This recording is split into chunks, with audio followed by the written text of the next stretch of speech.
So thank you everybody for showing up for yourselves today, all right now. And today's topic is about radical compassion.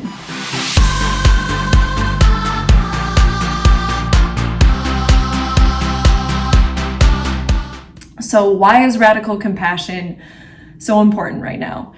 It's important for a couple of reasons. One, you may have realized or maybe have not realized that we've actually hit the 6-month mark of the pandemic. And this is important because if you read anything about people who are dealing with large amounts of stress, typically you might find this sort of stress in like a war zone. And the 6-month mark kind of marks this turning point where people first hit a wall and they feel like, we've made so many adjustments, we were able to get through and change the way we buy groceries, the way we interact with people on a daily basis. We've been able to create all this space to do things differently. But now you may be experiencing, or people around you may be experiencing, this sort of, how am I going to endure however long this lasts, right? And so what that means is that we have hit basically this surge capacity. And our surge capacity is our ability to deal with really stressful situations well, but that only lasts for a small amount of time. And so the important thing to note here is that research shows that when you hit this wall, the next 4 to 6 weeks might be more difficult than you anticipate. And once you get to the other side of that, you'll have new capacity to deal with all of the new stressors that are headed our way. But to get through that 4 to 6 weeks, we really need to practice radical compassion, not only for ourselves, but everyone around us. So if you can put your hands up to your eyes like this, this is kind of an example of how much we see on a regular basis, right? Usually we have all of our peripheral vision, but this is about how much we see right now. And if you close your hands a little bit tighter, that's about how much you see of what's happening in other people's worlds. And so in order to show up and have space for the difficulties that other people might be facing, you also have to recognize how stress is affecting your own body. So stress isn't something that we just push through. It's something that we have to build resiliency. And the best way to do that is to be nice to ourselves and take good care of ourselves. So that means getting plenty of sleep, making sure that we're eating healthy, make sure that we're moving our body, that we're speaking to ourselves kindly when we hit those walls, whether it be creativity or not responding to situations in the way that we would, our best self would like to respond, that we notice that it's because of this massive pandemic that's causing all sorts of stress, and that we really focus on self-care and self-compassion so we can show up better for everybody else. Okay, so we'll go ahead and move into seated meditation. So you can come to the edge of your chair. Your hands can rest on your thighs. And I want you to take a couple of deep breaths and just let go of whatever it took you to get here today. You can exhale all your air, bring your hands to your side, and then on an inhale, bring your shoulders up, squeeze really, really, really tight, and then exhale, let all that stress go. We're gonna do that 2 more times. Inhale, bring your shoulders up to your ears, collecting all that stress in your body, squeezing really, really tight, and then exhale, let it go. 1 more time, inhale, gathering all that stress, really squeezing every muscle in your body, and then exhale, let it go. On an inhale, we'll bring our hands up, reaching towards the ceiling. Exhale, arms come to a goalpost position. Inhale, reach up. Now we're going to grab the left wrist and we're going to tilt slightly to one side. Inhale back to center. Switch the wrist, exhale to the left side. Inhale back to center. Goalpost those arms. Bring in a little baby back bend. And then inhale, reach up. Exhale, our arms come back down to our side. We'll do that one more time. Inhale, reach up. Exhale, goalpost the arms. Inhale, reach up.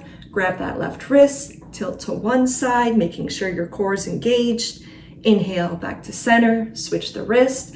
Check where your mind's at. Be really aware of what this feels like in your body. Exhale to the left side. Inhale, back to center. Goalpost those arms, coming into a baby back bend. Inhale, reaching back up. Exhale, arms come back down to our side. Now we'll bring our hands out in front of us, rotating the wrists 10 times one direction.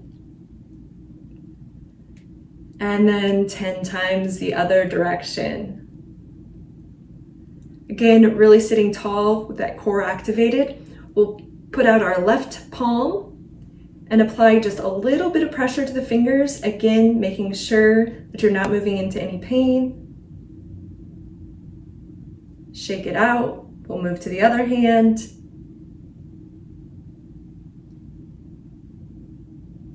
Again, shake that out.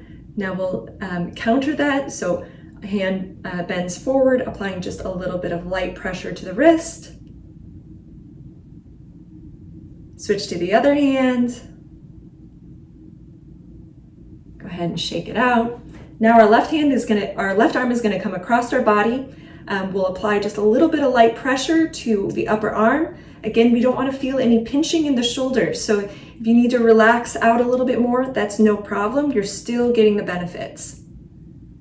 Again, really being aware of what's happening in your headspace and try to stay with whatever sensation you're feeling as you do these different postures. Go ahead and shake that out. Right arm comes across the body, again, applying just a little bit of pressure, not moving into any pain. And again, go ahead and shake that out. Our hands are going to come back to rest on our thighs. And just take a couple of breaths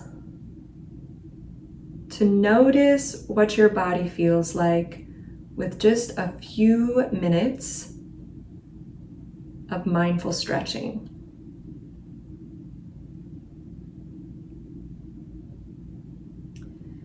For today's loving kindness meditation, we are going to be moving on to offering loving kindness to a difficult person. So the goal here is to help us stretch our capacity in creating compassion for ourselves and others.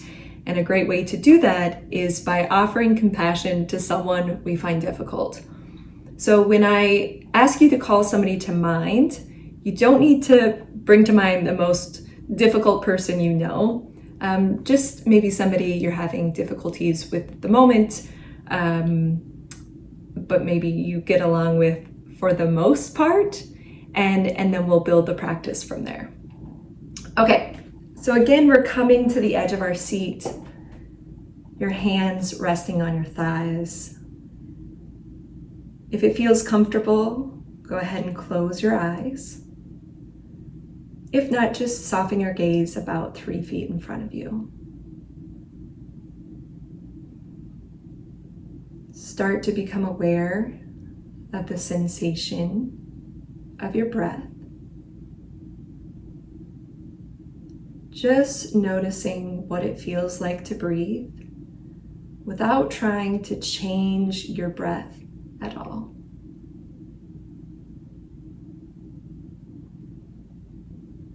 So it's the nature of our minds to wander.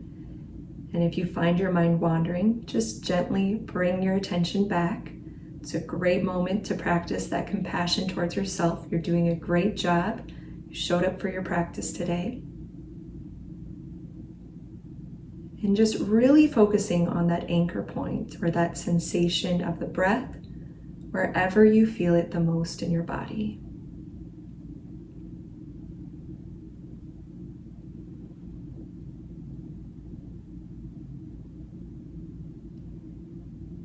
Now you can start to offer the phrases of loving kindness to yourself, really bringing your full attention behind each phrase. So may I be safe. May I be happy. May I be healthy. May I live with ease. And follow whatever pace feels right for you. It might be slower, it might be faster. You don't get more points the more times you say it. But instead, really focus on bringing your full attention behind each one of those phrases. So may I be safe. May I be happy. May I be healthy. May I live with ease. And if you notice that you're starting to put any conditions on yourself, whether you get to have those things or not, just be curious about it. Why wouldn't you get to be safe, happy, healthy, live with ease? Especially reminding yourself that this is a freely given gift and that radical compassion is something that we really, really need to practice at this moment in history. So may I be safe. May I be happy. May I be healthy. May I live with ease.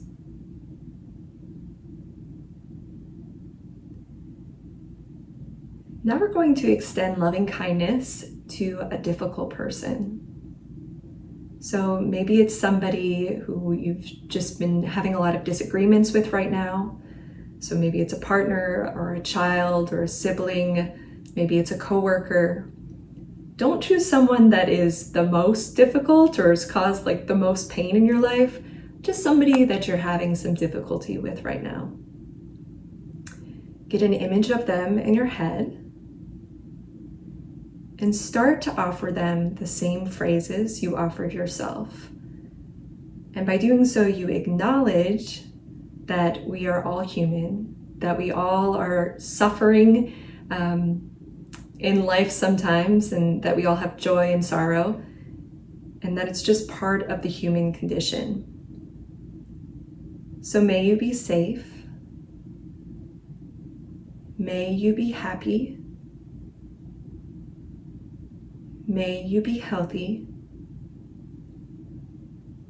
May you live with ease. And again, just notice if there's any sort of conditions that come up. You can be happy, healthy, safe, live with ease if these things. And remind yourself that this is like a thing that connects us all, this want to be happy, this want to be safe. And that we can offer those things to other people, recognizing their humanity, and still not agree with their position or actions. So may you be safe. May you be happy. May you be healthy. May you live with ease. If at some point in the practice you start to feel like this person's happiness or well-being is shutting out your own need or ability to be safe, happy, healthy, be curious about it. And then you might change your phrasing to, may we be safe, may we be happy, healthy, live with ease.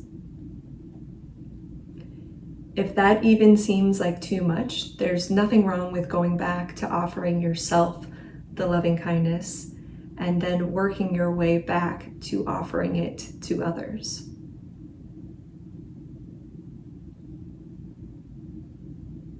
So may you be safe. May you be happy. May you be healthy. May you live with ease. And when you're ready, you can open your eyes and become aware of the space around you. So thank you everybody for showing up for yourselves today. Like I say every week, it's not the things that we do once in a while that really make an impact, but the things that we make time for every day. So